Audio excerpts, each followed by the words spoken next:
Toko Niagara Ponsel beralamat di Jalan Kaharudin Nasution, Pekanbaru, Riau. Pemiliknya Agusni Bahar, seorang pria berusia 50-an asal Solok, Sumatera Barat. Di depan tokonya kerap mangkal Andi Paula, penjual siomay gerobak dorong yang berjualan sejak Desember 2011. Agusni dan Andi saling kenal. Suatu hari Agusni yang membutuhkan karyawan bertanya kepada Andi apakah dia punya kenalan yang mau bekerja di tokonya. Andi bilang ada, namanya Chandra Purnama. Singkat cerita, Chandra pun menerima tawaran pekerjaan itu. Dia mulai bekerja di toko Niagara Ponsel pada 21 Januari 2011. Chandra tinggal di ruko bersama Agusni Bahar dan keluarga. Waktu pun bergulir, tidak terasa hampir 3 bulan Chandra bekerja di toko Niagara Ponsel. Tapi meskipun dia sudah bekerja, semakin lama dirinya semakin resah. Dia ingin punya uang banyak dengan cara cepat. Sebuah ide muncul di kepalanya, mencuri di toko tempatnya bekerja. Tapi untuk melakukan aksi pencurian, Chandra tidak berani sendirian. Dia perlu bantuan teman-temannya. Pria itu pun menyampaikan rencananya pada Andi Paula, si tukang somai yang langsung setuju. Chandra masih perlu bantuan 2 orang lagi. Lewat ponsel, dia pun mengajak temannya di Jakarta yaitu Rohim untuk membantu aksinya. Rohim kemudian mengajak Dwi Trisna Firmansyah. Pada 5 April 2012, Chandra mentransfer 1 juta rupiah untuk ongkos keduanya datang ke Pekanbaru. Chandra juga mengirimi lagi tambahan 500.000 rupiah kepada keduanya ketika mereka berada di Palembang dalam perjalanan menuju Pekanbaru. Pada 10 April 2012 sekitar pukul 10 pagi, Dwi dan Rohim sampai di Pekanbaru. Chandra menjemput mereka.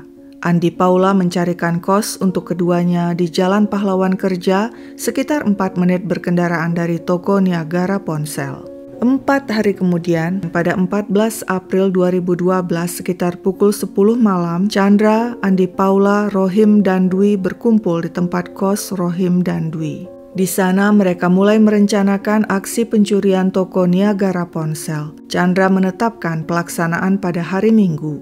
Dan demikianlah pada Minggu 15 April 2012 pukul 10.30 malam mereka kembali berkumpul. Saat itu Rohim bertanya pada Chandra, "Bagaimana nih rencananya?" Chandra menjawab, "Ya, nanti orangnya kita ikat dan mulutnya kita lakban." Mendengar jawaban itu, Rohim membalas, "Bodoh kalau gitu. Bagusnya dimatikan saja, soalnya bosmu kan sudah kenal dengan kamu dan Andi.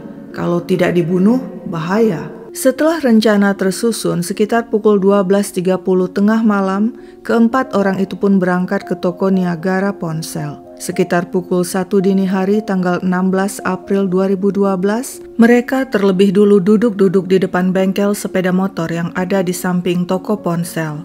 Ketika sudah pukul 3 dini hari, Chandra mengajak ketiga temannya masuk ke ruko. Dia minta mereka bersembunyi di kolong mobil Toyota Rush milik Agusni. Chandra lalu menutup rolling door ruko dan naik ke lantai 2. Kamar tidur Agusni dan anaknya Dodi terletak di sana. Dodi Herianto, sang anak, seorang mahasiswa. Dia berusia 20-an tahun. Dia dan Chandra sudah janjian untuk nonton bola di TV. Tapi tampaknya Chandra mengantuk dan akhirnya ketiduran. Pukul 4 pagi, pria itu terbangun. Setelah memastikan Agusni dan Dodi tidur di kamar, dia pun turun ke lantai 1 dan mengajak ketiga temannya yang bersembunyi di kolong mobil untuk naik ke lantai 2. Di lantai 2, Chandra menunjukkan kamar Agusni dan Dodi. Dia juga menunjukkan tempat penyimpanan potongan kayu, parang, dan sarung tangan karet. Semua benda itu akan dipakai menjalankan aksi berdarah. Setelah dirasa siap, Andi Paula, Rohim, dan Dwi kembali ke kolong mobil. Sementara itu, lagi-lagi Chandra tertidur di lantai 2. Tiba-tiba dia terbangun. Agusni, sang bos yang membangunkan. Jam menunjukkan pukul 5.30 pagi. Agusni memintanya membuka ruko. Nah, sekarang saatnya untuk beraksi. Chandra segera turun ke lantai 1 untuk menemui ketiga temannya. Dia mengajak mereka naik ke lantai 2. Semuanya sudah bersiap dengan sarung tangan, sepotong kayu, dan parang. Mereka melihat Agusni sedang sholat subuh di lantai 2. Rohim yang memegang kayu segera menghantamkan kayu itu ke tengkuk Agusni. Pria itu tumbang ke depan. Rohim langsung memiting Agusni dan terjadilah pergumulan keduanya di lantai. Andi Paula segera datang membantu memukul tengkuk Agusni dengan gagang parang hingga pria itu terkulai lemas. Belum puas, Andi membacok Agusni berulang kali dengan parang hingga gagangnya lepas. Dia bergegas turun ke lantai 1 mengambil parang lain dan kembali membacok leher Agusni. Dodi, sang anak yang tidur di kamar sebelah, terbangun dan keluar kamar. Dwi segera memiting leher pemuda itu dari belakang. Chandra membantu dengan memukul tengkuk Dodi dengan gagang parang sebanyak 2 kali. Dodi terkulai lemas. Aksi keji itu masih berlanjut. Chandra mencekik leher Agusni dengan tali, sedangkan Rohim menutup kepala Dodi dengan bantal lalu menggorok lehernya dengan pisau lipat miliknya. Selanjutnya, untuk memastikan Dodi tewas, Andi Paula membacok lehernya dengan parang. Agusni Bahar dan anaknya Dodi Herianto tewas berkubang darah. Keempat pelaku membersihkan ruangan dari percikan dan genangan darah, lalu mereka mandi, membersihkan badan dari bekas darah. Setelah itu mereka jarah barang-barang yang ada di toko, termasuk 25 ponsel, 60 lembar voucher isi ulang, 15 speaker HP, uang tunai Rp1.550.000, dan mereka juga mengambil mobil Toyota Rush dan 2 sepeda motor. Sebelum kabur, keempatnya mengunci ruko dan membuat tulisan yang mereka tempel di depan ruko, "Toko libur". Barang-barang curian mereka bawa ke Palembang dan sebagian dijual kepada penadah bernama Suroso. Hasil penjualan dibagi rata. Sementara itu, Sulastri, istri Agusni yang saat itu berada di Dumai, bolak-balik menelpon sang suami dan anak, tapi telepon tidak dijawab. Sulastri lalu minta tolong anaknya Rian yang kos di wilayah Rumbai, Pekanbaru agar mengecek ayahnya di ruko. Rian pun datang ke ruko dan heran mendapatkan ruko dalam posisi terkunci. Saat mengintip dari luar, dia lihat mobil tidak ada dan seisi toko habis. Akhirnya pintu ruko dibuka dengan las. Dan tampaklah pemandangan horor di dalam ruko. Agusni dan Dodi tewas dalam kondisi yang sangat mengerikan. Jasad mereka mulai membusuk karena baru ditemukan 2 hari kemudian setelah tewas. Polisi pun segera dipanggil. Orang yang pertama dicurigai adalah Chandra, si karyawan toko. Biasanya setiap hari dia tidur di ruko, tapi sekarang kemana dia pergi? Mengapa hanya Agusni dan Dodi saja yang menjadi korban? Polresta Pekanbaru bergerak cepat. Tidak perlu waktu lama mereka berhasil meringkus 3 pelaku, yaitu Andi Paula, Chandra, dan Dwi di kawasan di Sumatera Selatan. Ketiganya memang warga Sumatera Selatan. Dalam penangkapan, polisi sempat menembakkan timah panas yang kemudian bersarang di kaki Andi Paula. Saat diringkus, mereka sedang bersiap menjual mobil curian milik Agusni. Polisi berhasil menyita barang bukti berupa mobil dan 2 sepeda motor milik korban. Sedangkan Rohim buron dan masuk dalam DPO atau daftar pencarian orang. Perburuan dilakukan hingga Jakarta. Rekonstruksi pembunuhan digelar Polresta Pekanbaru pada Mei 2012 dan dihadiri keluarga almarhum Agusni Bahar dan Dodi Herianto. Kesedihan keluarga tidak terkatakan. Zulkifli, adik Agusni, mengatakan, "Mereka kejam, abang dibunuh saat sedang sholat. Manusia macam apa yang tega melakukan hal seperti itu? Derita yang dialami pihak keluarga luar biasa. 2 nyawa melayang tanpa alasan yang jelas, sangat menyakitkan." Zulkifli mengatakan apabila keempat pelaku dihukum mati, maka itu pun belum bisa membalaskan sakit hati yang dirasakan keluarga kedua almarhum.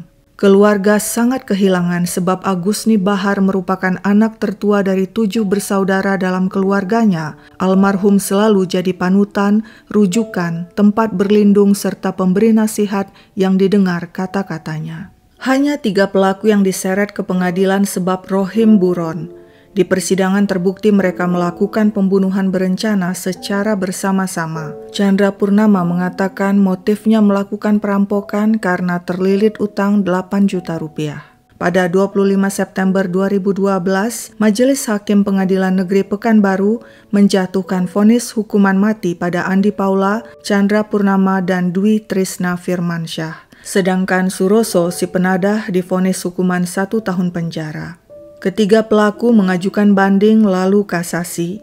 Di tingkat kasasi, Mahkamah Agung menguatkan putusan pengadilan sebelumnya dengan tetap menjatuhi hukuman mati kepada terdakwa. Namun ketiganya tidak mundur dan lewat kuasa hukum mereka mengajukan gerasi kepada Presiden. Dan pada Februari 2015, Presiden Jokowi mengabulkan gerasi salah satu terdakwa, yakni Dwi Trisna Firmansyah. Hukuman mati diubah menjadi hukuman penjara seumur hidup. Asep Ruhyat, kuasa hukum Dwi, berterima kasih kepada Presiden yang telah mengabulkan gerasi kliennya. Asep mewakili Dwi menyampaikan permohonan maaf kepada keluarga korban. Asep mengatakan firmanya sangat selektif dalam mengajukan permohonan gerasi. Tidak semua klien bisa dimohonkan gerasi karena di balik itu ada pertanggungjawaban. Asep mengatakan Dwi bukan aktor utama dan bukan otak pembunuhan. Dwi hanya melihat kemudian diajak pelaku. Hal inilah yang kemudian jadi salah satu pertimbangan permohonan gerasi Dwi dikabulkan. Sementara itu keluarga almarhum Agusni dan Dodi protes. Mereka menganggap pemberian gerasi pada Dwi sebagai kesalahan besar. Keluarga menemukan bukti yang sangat berharga di dalam ruko, yaitu memory card milik Chandra. Dalam memory card itu ada rekaman percakapan Chandra dan pelaku lainnya. Mereka ternyata merupakan gembong perampokan dan narkoba lintas provinsi, termasuk Dwi pernah melakukan kejahatan yang sama di Palembang. Bukti rekaman itulah yang kemudian diajukan di tingkat banding di Pengadilan Tinggi dan tingkat kasasi di Mahkamah Agung. Bukti itulah yang semakin menguatkan dijatuhkannya vonis hukuman mati kepada ketiga pelaku. Karena itulah keluarga korban heran dan bertanya-tanya, mengapa malah hukuman mati Dwi dibatalkan? Keluarga korban menegaskan mereka akan melayangkan surat protes kepada Presiden dengan melampirkan bukti rekaman pembicaraan para pelaku. Pada akhirnya Dwi lolos dari hukuman mati dan kini meringkuk seumur hidup di balik bui. Sedangkan Andi Paula, si tukang somai, dan Chandra mendekam di Lembaga Pemasyarakatan Nusa Kambangan menunggu hukuman mati. Lalu bagaimana dengan Rohim? Tidak ada kabar beritanya. Sekian dulu ceritaku, sampai jumpa kapan-kapan.